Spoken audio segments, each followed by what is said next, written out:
Pemirsa, dari awalnya 2.180 orang, tersisa hanya sebanyak 2.037 orang calon P3K paruh waktu di Kota Palembang yang akan diresmikan pada 22 Desember 2025 mendatang, lantaran ada yang mengundurkan diri dan meninggal dunia.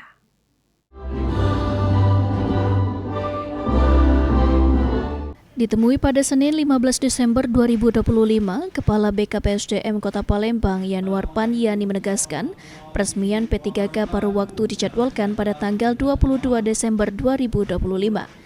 Lantaran masih ada 4 orang yang belum melengkapi berkas dan sistem BKN tutup pada tanggal 20 Desember 2025. Namun dari peresmian yang awalnya akan dilakukan bagi 2.180 orang tersebut, hanya akan dilakukan bagi 2.037 orang saja, lantaran tingginya angka calon P3K paruh waktu yang mengundurkan diri.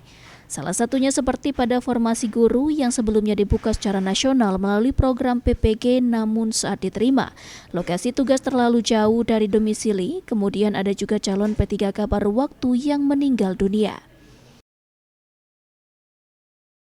Paruh waktu insya Allah sudah kami jadwalkan petunjuk Pak Wali Kota tanggal 22. Tanggal 22.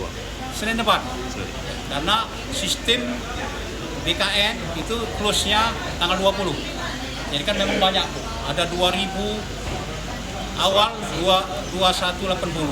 Berkembang, ada yang mengundurkan diri dan segala macam. Sekarang 2.037. Ini masih ada 4 orang lagi. Ya, kami ini mengulur waktu ini karena kasihan. Mereka masih melengkapi administrasi. Kepala BKPSDM Kota Palembang menghimbau para P3K paruh waktu yang akan diresmikan untuk bersabar dan mempersiapkan diri untuk menjalankan tugas ke depannya. Sandi Pratama, PAL TV.